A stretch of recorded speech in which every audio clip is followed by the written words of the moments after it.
चीज मैं आपके सामने रखते हुए, तो ये फैसले पीटीआई के खिलाफ हो जाएंगे और हुकूमत क्या कर रही है, एक्चुअली ये एस्टेब्लिशमेंट है जो कर रही है, ये पाकिस्तानियों को मायूस करना चाहते हैं। लेकिन इमरान खान ने पाकिस्तान की एस्टेब्लिशमेंट के साथ एक टेस्ट मैच शुरू कर दिया है।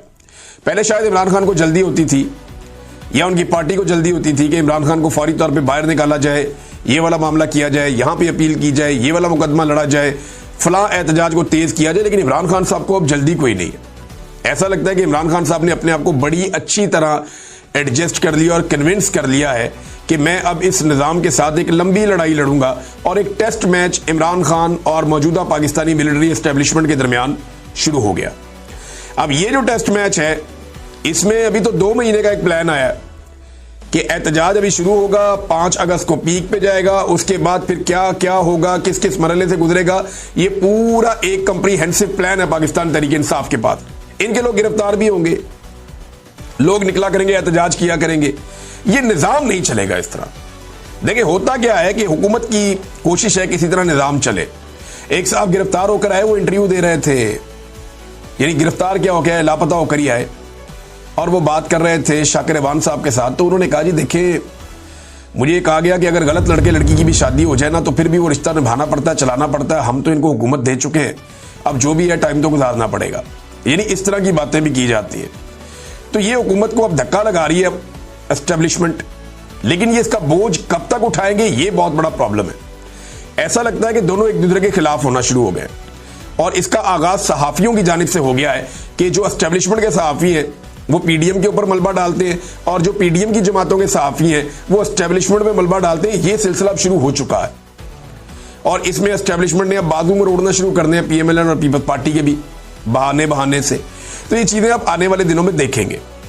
देखिए इमरान खान साहब ने टेस्ट मैच की बुनियाद रख दी है, क्योंकि उनके पास ये इंफॉर्मेशन है कि मौजूदा हुकूमत और एस्टेब्लिशमेंट के पास मईशत चलाने का कोई प्लान नहीं है। पाकिस्तान दुनिया का वो मुल्क बन गया है जहां से सबसे ज्यादा लोग पाकिस्तान छोड़कर चले गए हैं। कोई मुल्क से जाने वाले लोग जो हैं, जिन्होंने अपने मुल्क को अलविदा किया, उनमें नंबर 1 पे पाकिस्तान है पूरी दुनिया में। आबादी में हम नंबर 1 नहीं है, बहुत नीचे है, लेकिन हम दुनिया में नंबर 1 है जो लोग मुल्क छोड़कर चले गए। और सर्वे करवा ले, हर आदमी मुल्क छोड़ना चाहता है, कोई पाकिस्तान में सरमायाकारी नहीं कर रहा। तो अदम एतमाद है एक बहुत बड़ा पाकिस्तान में, और मार्केट जो है मकामी वो तबाह हो चुकी है, मुकम्मल तबाही का शिकार है। और इस एस्टेब्लिशमेंट के पास किसी किस्म का कोई भी माशी प्लान नहीं है। हाँ ये जरूर है कि जो एस्टेब्लिशमेंट में बैठे हुए कुछ लोग हैं वो दिहाड़ियां लगा रहे हैं। जैसा कि आपको याद होगा कि जावेद लतीफ साहब ने कहा था कि एजेंसियों के कुछ लोगों ने इलेक्शनों में दिहाड़ियां लगवाई और उन्होंने लोगों से पैसे ले लेकर सीटें बांटी है, और जिन्होंने पैसे नहीं दिए उनको सीटें नहीं दी गई। लिहाजा अब जो ज़िमनी इलेक्शन इतने बड़े पैमाने पर करवाने की तैयारी हो रही है, जो इतलात आ रही है पाकिस्तान से, उनमें तो यह है कि लोग वोट डालेंगे इमरान खान साहब को, लेकिन उम्मीदवार जितवाया जाएगा वो जो पैसे भर के आएगा। और कीमत रख दी गई है जनाब, कौमी असम्बली की सीट और सूबाई असम्बली की सीट की ये कीमत है, इतना पैसा आप पहुंचा दें फला बंदे को, और उसके नतीजे में आपको फॉर्म 47 जारी करवा दिया जाएगा। तो यहां पे लोग अपनी जेबें और अपने अकाउंट्स भरेंगे, अपने जाली अकाउंट्स को भरेंगे। लेकिन इंटरेस्टिंग चीज मैं आपको बताता हूं जो बहुत ही इंटरेस्टिंग है, ये जो मर्जी कर ले अल्टीमेटली इनको शिकस्त होनी है। अभी जो अफसरान अपनी ट्रांसफर पोस्टिंग के पैसे भरते हैं ना कई लोग, ये हमेशा से पाकिस्तान में सिलसिला चलता है। अफसरान ने पैसे भरने बंद कर दिए, अब वो कोई पोस्टिंग और ट्रांसफर लेने को तैयार नहीं, काम ही रुका हुआ है। लेकिन अफसरान की जेबें भी तब भरती हैं जब कोई काम चल रहा हो। ब्यूरोक्रेसी की मुझे तब होती है जब मुल्क के अंदर मईशत का साइकिल चल रहा हो, फिर उनकी मौज होती है। अब मईशत का साइकिल चल नहीं रहा, तो लोग अब ट्रांसफर पोस्टिंग के लिए भी पैसा खर्च नहीं कर रहे। 2-4 चीजें मुझे पता चली कि फलां पोस्ट के लिए फलां बंदा पैसे भरना चाह रहा था, लेकिन उसने इनकार कर दिया, जी मैं नहीं।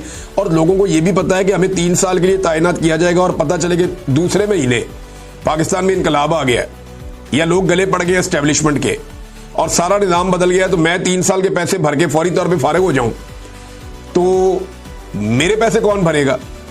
तो ये इस तरह के मामला पाकिस्तान में एक बेयकीनी की सूरत हाल है जो चल रही है। अली अमीन गंडापुर साहब ने गुज़िश्ता 72 घंटे अगर आप उनके देखें, तो उनके अगर आप बयानात निकालें तो वो बैक वक्त अलग अलग बातें कर रहे हैं। यानी वो एक ही वक्त में ऑपरेशन के साथ भी हैं, सेम टाइम में वो मिलिट्री ऑपरेशन के खिलाफ भी हैं, सिक्योरिटी एजेंसियों को दहशतगर्दों का मददगार भी कहते हैं और फिर उनकी तारीफ भी करते हैं। फिर वो फौज के इख्तियारात महदूद करने की बात भी करते हैं। फिर सिक्योरिटी फोर्सेज जो मौजूद हैं वहाँ पे फौज उन्हें अपने मेहमान भी करार देते हैं और उनकी हिफाजत की भी बात करते हैं।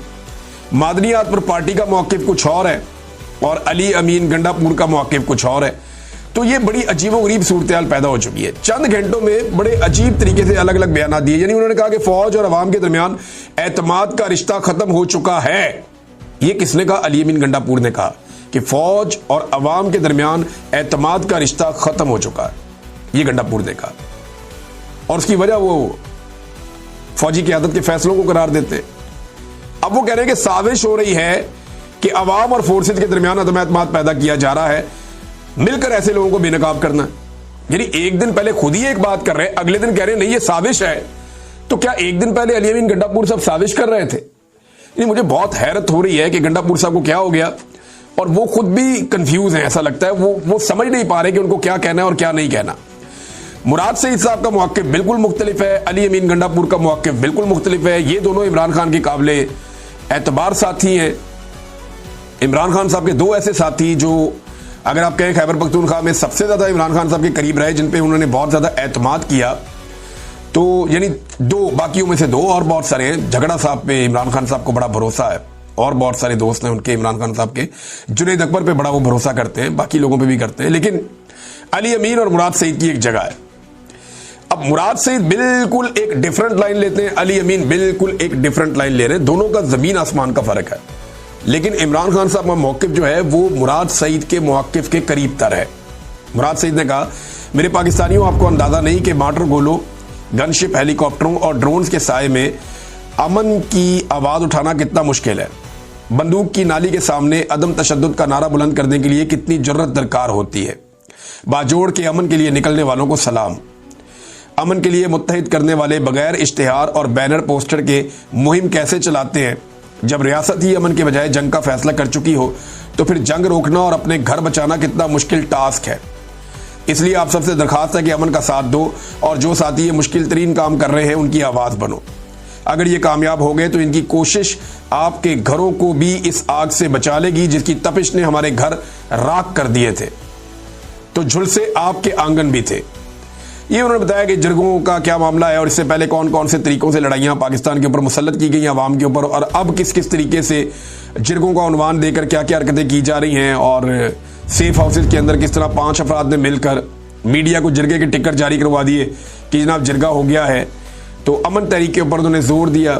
फिर उन्होंने कहा कि लाखों लोगों की मौजूदगी में बीच चौक गूंज रहा है जो बयानिया है अवाम का कि ऑपरेशन नामंजूर, डॉलरी जंग नामंजूर, वसाइल पर कब्जा नामंजूर, नया तजर्बा नामंजूर। कौम नोट कर ले कि जो है कौम को अब ये कोशिश करनी पड़ेगी। मुश्किल तरीन हालात में हमने तहरीक चलाई है और अभी तहरीक चलानी है। साथ उन्होंने कहा कि इमरान खान का मौक़िफ़ वाज़ेह है कि उनके नाम पर आपको वोट मिला है, इसलिए वाज़ेह तौर पर बता दूं कि अमन पर कोई समझौता नहीं, कौम पर कोई समझौता नहीं।